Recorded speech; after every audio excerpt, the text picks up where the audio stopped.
네, 반갑습니다. 오늘은 태국 생활에 대해서 한번 얘기해 보려고 합니다. 제가 인터넷을 보다 보니까 한 5, 6년 사신 분들 같아요. 이런 분들이 태국 생활의 장단점을 써놓으셨더라고요. 읽어보면서 이분은 과장하지도 않았고 굉장히 공감되는 내용이다, 이런 생각을 했습니다. 태국의 장기 생활, 여행 아니고요, 한 달 살기 아니고 1년 이상 장기적으로 살고 싶다, 또는 이민 오고 싶다, 태국에 가서 좀 여유롭게 살고 싶다 하시는 분들에게 도움이 되는 것 같아요. 그래서 저도 한번 그분이 써놓은 여러 가지 내용들을 이렇게 같이 보면서 제가 같이 좀 코멘트 해드리고, 또 한편으로는 추가할 거 있으면 추가해드리고, 이런 시간을 가져보려고 지금 생각 중입니다. 이분이 이렇게 쓰셨어요. 첫 번째로 태국 생활의 매력, 한국보다는 주거 생활비가 한 50에서 70% 선이다 맞습니다. 그 정도 될 것 같아요. 두 번째, 공산품은 좀 비싸지만 식품비는 엄청 싸다. 태국은 땅에서 나는 건 다 쌉니다. 그러니까 그런 쪽으로만 생각한다면 굉장히 저렴하죠. 세 번째, 고급 레스토랑도 정말 음식이 좀 싼 편이다. 그 다음에 유용비가 비교적 낮다. 저는 유용비를 별로 안 써봐가지고 잘 모르겠어요. 치안이 한국 수준이라서 안정돼 있다. 이건 필리핀이나 동남아의 다른 국가에 비교해 본다면 굉장히 치안 좋습니다. 태국 치안은 굉장히 수준급입니다. 태국 치안이 좋은 이유는 두 가지죠. 하나는 관광의 대국이라는 거예요. 그래서 관광청이 따로 있고 관광경찰이 따로 있습니다. 그래서 우리가 흔히 보는 제복을 입은 경찰들도 꽤 많지만, 또 하나 사복을 입고 근무하는 이 관광경찰들이 곳곳에 있습니다. 그래서 외국인이 무슨 문제가 생기거나 시끄러운 잡음이 나면 어디선가 갑자기 탁 나타나가지고 이분들이 개입하기도 하고 그것을 정리하죠. 관광을 되게 중요하게 하기는 나누기 때문에 굉장히 치안 관리에도 노력을 한다, 이건 맞습니다. 대신에 불법으로 일하는 가이드분들이나 이런 분들에게는 이런 분들이 아주 위험한 분들이죠. 사복 입고 있다가 탁 나타나가지고 그냥 당장 당신의 패스포드 압수하고 경찰서 가자, 이래가지고 골치 아픕니다. 그 정도로 이제 관광경찰들의 활동이 생각보다 잘 돼 있고, 또 관광경찰들은 또 전화하면은 영어로 대화가 됩니다. 그런 이제 업무도 가능하고. 그리고 태국 관광지에서 바가지 씌우거나 이런 분들에게 내가 그러면 관광경찰을 불러서 얘기해 보겠다, 이러면은 이제 그분들 굉장히 조심하는 경우가 있습니다. 그분들도 관광업에 종사하는 한 관광경찰 우습게 생각 못 하거든요. 굉장히 무서워합니다. 또 교통비, 미터 택시와 지하철 가격이 굉장히 저렴하다. 맞습니다. 태국에서 정말 택시비가요, 한국의 한 3분의 1 될까 말까? 그래서 굉장히 저렴한 편입니다. 한국 음식을 쉽게 접할 수 있다. 근데 이제 이 교통비가 한국 대비 저렴하다는 말하고, 그 다음에 한국 음식을 쉽게 접할 수 있다는 것은 뱅콕에 한해서 얘기하는 것 같습니다. 뱅콕과 치앙마이 정도? 왜냐하면 다른 지방으로 가면 택시가 거의 없어요. 그러니까 자기 차가 없으면 굉장히 힘든 거죠. 뱅콕에는 택시가 넘쳐납니다. 요즘은 다른 지방에도 공항을 중심으로 공항 택시 비슷하게 택시들이 좀 생기고 있지만 보편화되어 있지 않습니다. 방콕만 벗어나면 택시가 없다고 보셔야 돼요. 굉장히 어렵습니다. 그러니까 좀 여러 가지 흥정문화이기 때문에 굉장히 이용하기가 어렵고 불편하고 편안하지가 않아요. 이거는 이제 이분은 주로 뱅콕에만 거주하셨기 때문에 이렇게 쓰지 않았을까? 제 생각은 그렇습니다. 한국 음식도 마찬가지죠. 뱅콕에는 한국 식당이 많습니다. 파타야 정도, 관광지에는 있죠. 푸켓, 치앙마이, 요 정도는 한국 식당이 있겠지만, 이것을 벗어나면 또 저것도 그렇죠, 쉽지 않습니다. 전 세계 음식을 쉽고 저렴하게 먹을 수 있다. 이건 뱅콕의 경우에 아주 유용한 얘기죠. 또 가정부 고용 비용이 매우 낮다. 글쎄요, 이게 점점 높아지고 있어서 약간 불법적으로 미얀마나 이런 분들을 고용하지 않는 한 가정부 고용 비용이 낮다는 것은 조금 의심. 사실은 저희 같은 사람들이나 오래 사는 사람들은 가정부를 두지 않는 경우가 굉장히 많습니다. 기사도 거의 안 두고요. 생각보다 다른 이제 필리핀이나 인도네시아나 베트남이나 캄보디아에 비해서 인건비가 태국은 좀 높습니다. 그래서 태국에서는 기사나 가정부를 두지 않는 경우도 많아요. 그러나 이제 인도네시아나 우리가 필리핀이나 또는 캄보디아 가면 여전히 많이 있죠. 그 다음에 국제학교의 수준이 높다. 맞습니다. 정말 태국에는 교육 자유화가 돼 있어서 명문 국제학교, 굳이 유학 안 보내도 될 정도로 뭐 영국에서 명문, 뭐 미국에서 명문 이런 학교들이 들어와 있습니다. 그 분교죠, 일종의. 그래서 여기서 공부하고 여기서 학점 받는 것을 그 영국이면 영국, 미국은 미국에서 그대로 인정받을 수 있을 정도의 공신력 있는 국제학교들이 굉장히 많습니다. 물론 이제 한국의 큰 유치원만큼만한 그런 사이즈의 작은 국제학교도 있습니다. 좀 저렴하죠. 국제학교가 우리가 생각하는 뭐 그런 거대하고 막 연간 뭐 몇천만 원 수준의 국제학교만 있는 게 아니고 영세하고 작은 국제학교도 있다는 것. 그래서 선택의 폭이 굉장히 넓다는 것. 이건 뭐 장점일 수 있겠죠. 자연 환경이 좋다. 뭐 더운 걸 좋아하시는 분들, 추운 것보다는 그런 분들에게 맞는 얘기죠. 태국 항공비가 저렴하고 다양해서 한국 태국 간의 이동이 비교적 쉽다. 예, 코로나 이전에는 굉장히 편수가 많았습니다. 저가항공도 많고. 그래서 뭐 여차여차하면 한국 갔다 오는 것이 그렇게 어렵지 않다는 얘기죠. 그리고 이제 태국 내에도 태국이 한국보다는 5.5배가 넓습니다. 그러다 보니까 국내 저가 항공이 굉장히 발달해 있어요. 한국보다. 한국은 웬만하면 차를 갖고 가는 게 편하잖아요. 그렇죠? 지방 갈 때도.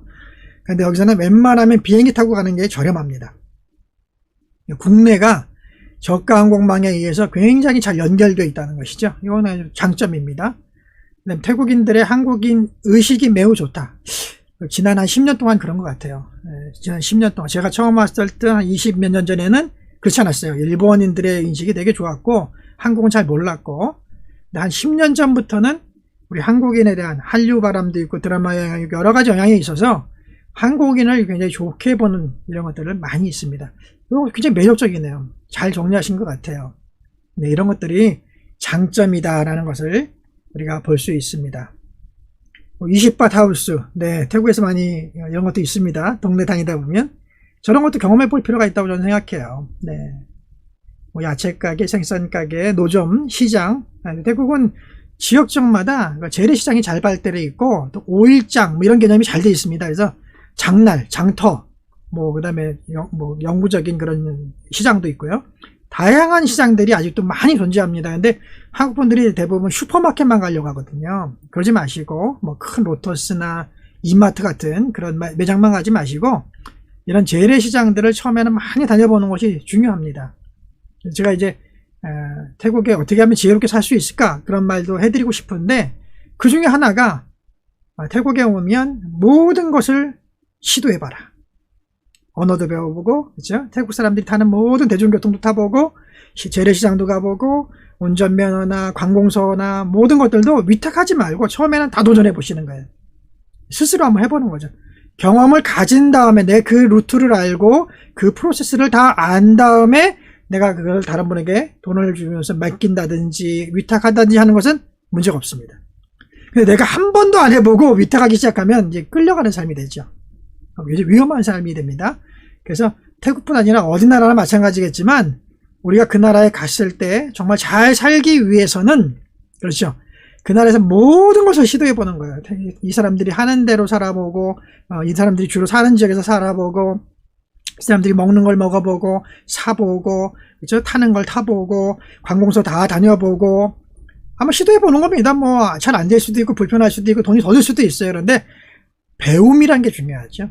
그래서 한번 그렇게 배워본 사람들은 그 다음에 다른 사람한테 맡겨도 나 그 프로세스를 알기 때문에 엄한 소리 하면 야 지적하는 거죠. 야 그거 이렇게 하면 되잖아. 이렇게 하면 이렇게 시간이 밖에 안 들리고 이렇게 하면 비용이 이거밖에 안 되는데 왜 그렇게 얘기하니? 이렇게 우리가 탁탁 찌르면 오호 이게 참 이분들이 긴장하죠. 아, 저 사람을 상대로는 사기칠 수 없구나.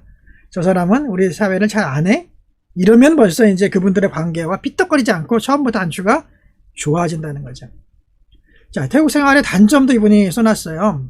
제가 뭐 보니까 이것도 굉장히 공감이 갑니다. 외로움이 있다. 그렇죠. 외국에서 오래 살다 보면 외로움이 처음엔 뭐 즐겁고 관광객 기분이기 때문에 1년 동안은 막 흥분돼서 살 수 있지만 1년이 지나고 나면 서서히 이 외로움이 찾아옵니다. 향수병이죠. 일종의 향수병. 두 번째, 태국 내에서 좋은 직장을 얻기가 어렵다. 그렇죠.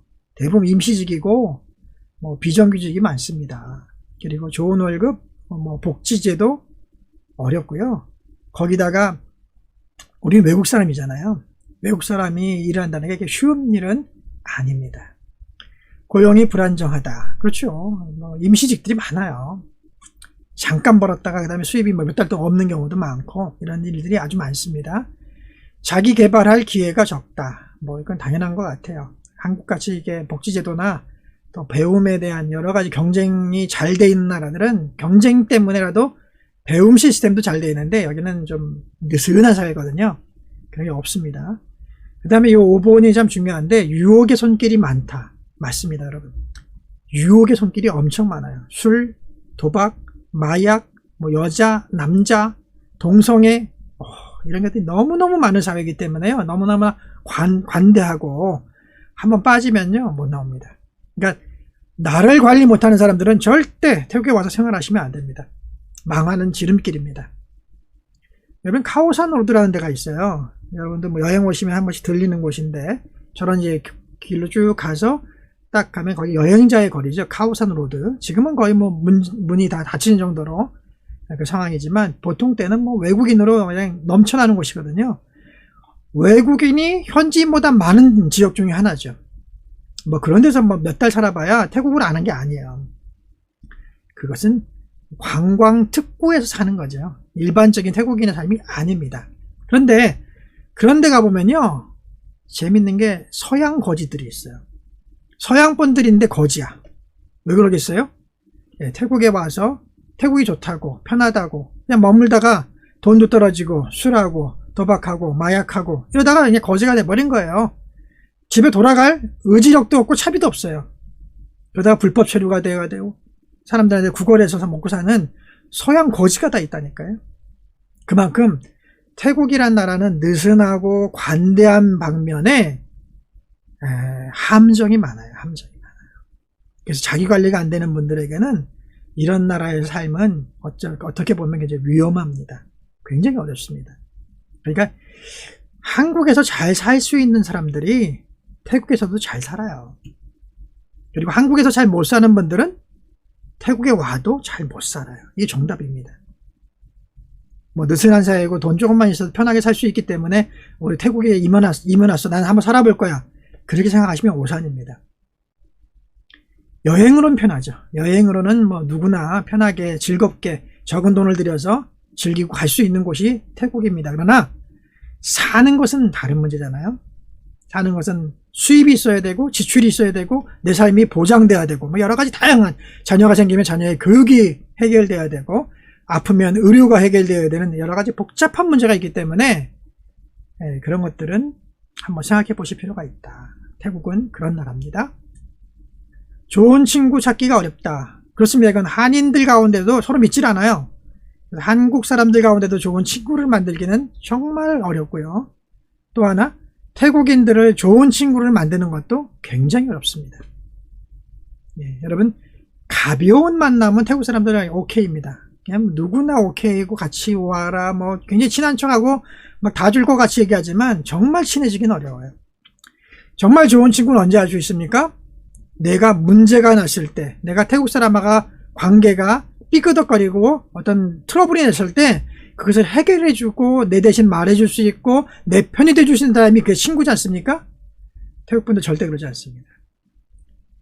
내가 정당하고 저 태국인이 지금 잘못하고 있고 내게 잘못된 것을 주장하고 있을지라도 외국 사람과 현지인 사이에 그런 문제에 아무도 끼려고 하지 않습니다. 한 발 뒤로 뺍니다. 이거 절저합니다. 10년, 20년 사귀어도 그렇게까지 내 편이 돼주는 사람은 글쎄요, 결혼해가지고 가족이 되기 전에는 아마 어려울 것 같아요. 그런 거 한번 당해보면 이 땅에 내 친구가 없구나. 그걸 인정하게 됩니다. 태국 사람들과 아무리 친하게 지냈고 좋은 관계를 가졌어도 그렇게 되지 않는구나 라는 것을 알게 됩니다. 저희는 NGO 같은 거고 종교적인 사람들이니까 얼마나 많이 베풀고 돕고 하겠습니까? 그렇게 베풀고 돕는 관계로 10년, 20년을 다져도 때때로 저희가 태국인들과 트러블이 생기고 문제가 생기면요, 주변의 모든 친했던 태국인들이 한 발 뒤로 물러서서 지켜봅니다. 절대 내 앞에 나와서 저의 방패가 되어주지 않습니다. 그런 것들을 알고 오셔야 합니다. 규칙적인 생활을 하기가 어렵다. 그렇죠. 이 날씨가 덥고 계절 변화가 없어요. 그러니까 시간관념도 느슨해지고, 이게 지금 한 달이 됐는지 1년이 갔는지, 그리고 이게 낮인지 밤인지 막 이런 것들이 불규칙해집니다. 경쟁이 없다는 것은 어떤 면에서 이런 이제 시간관념이 무뎌지는 삶으로 익숙해지게 되거든요. 어렵습니다, 되게. 주변 사람들 수준으로 변화되는 것을 느끼게 된다, 그렇죠? 우리 한국 사람들 특유의 그 부지런하고 강인하고 막 도전하는 정신이 태국 사람들처럼 처이처이하다 그러거든요. 그냥 그런 대로 사는 것, 처이처이하게 바뀝니다, 우리가. 그냥 어려운 거죠. 그 나를 지키는 것, 그런 가운데 굉장히 어렵습니다. 이걸 잘한 민족이 누구냐? 화교죠. 화교들은 한 100여 년 전에 이 땅에 들어와서 정말 부지런하게 살았고, 계속 도전했고, 계속 연구했고, 계속 교육열을 높이고, 그렇게 살았기 때문에 정식 태국인이 되었지만, 그럼에도 불구하고 화교들은 경제를 다 쥐고 있죠. 지금도 그들은 계속 노력하고 있고, 계속 부지런하게 살고 있습니다. 계속 교육열을 높고, 그냥 주지 않고 절대 자녀들에게도 경쟁시키고, 그런 모습들을 주변에 보게 됩니다. 그런 면에서 화교는 한국 사람들이 정말 배워야 될 민족 샘플 중에 하나가 아닐까, 그런 생각을 합니다. 화교처럼 살면 그래서 성공할 수 있죠. 제가 이제 우스갯소리는 아니지만 실제로 제가 봤던 화교들과 우리 한국 교민들의 모습이 딱 다른 게 하나 있습니다. 뭐 정말 다 모든 우리 교민이 그런 건 아니지만 좀 많이 다릅니다. 그게 뭐가 다르냐면, 화교들은 태국에 오면 그 장사를 처음부터 시작하지 않아요. 그런데 한국 분들은 처음에 한국에 오면 자본금이 있잖아요. 한국에 집 정리하고 이렇게 해서 몇 억씩 갖고 오는 경우가 있잖아요. 그러면은 막 그럴싸하게 가게를 내가지고 모든 인테리어를 하고, 그다음에 현지에서 좀 자기를 돕겠다고 하는 한국인들이 나타나면 그분들을 의지해서 태국말 하나도 모르고 태국 사람 하나도 모르는데도 불구하고 딱 점포를 냅니다.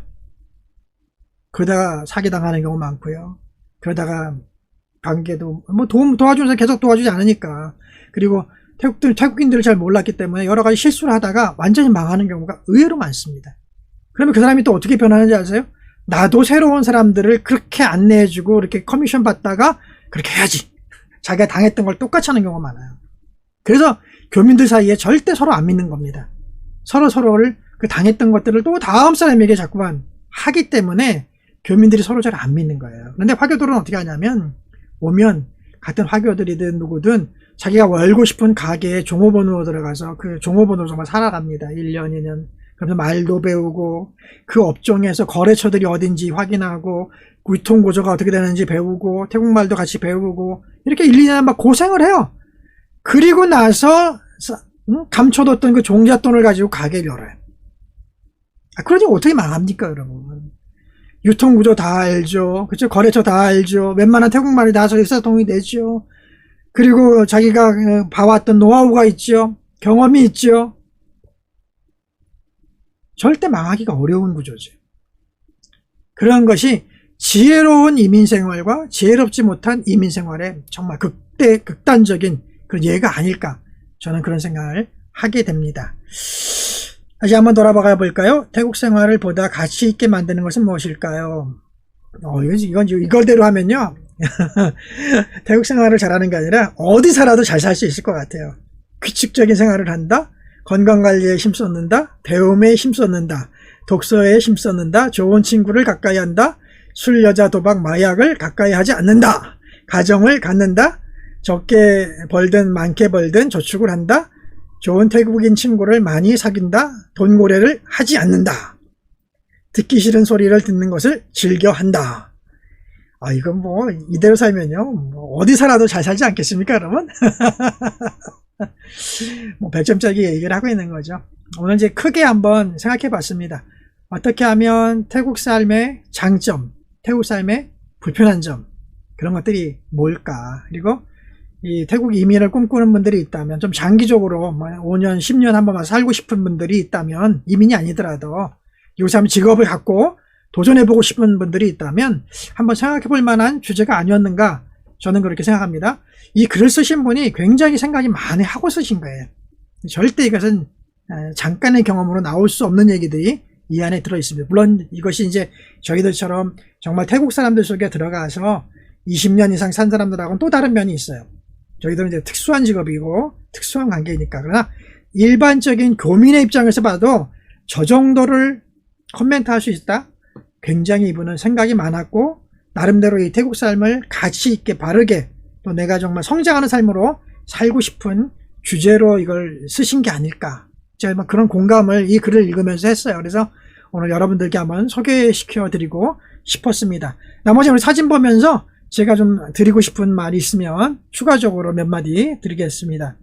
짜포라 강이죠? 너무나 아름다워요. 빌딩 숲입니다. 여러분, 태국을 절대 후진국으로 보시면 안 됩니다.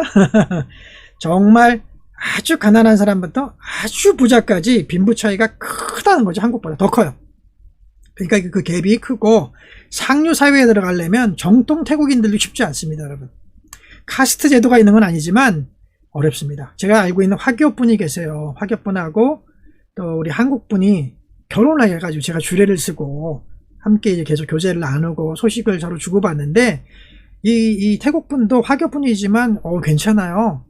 꽤 큰 그래도 기업을 이룬, 그러나 부모님 밑에 서 있고 또 작은 그 안에 계열사의 작은 회사를 운영하고 있는 정도로 괜찮게 사는 친구입니다. 그리고 태국 시민권을 갖고 있고, 그런데도 불구하고 그 친구를 통해서 들어보면 태국의 상류층들의 그 사회 클럽에 들어가려고 하면 굉장히 어렵답니다.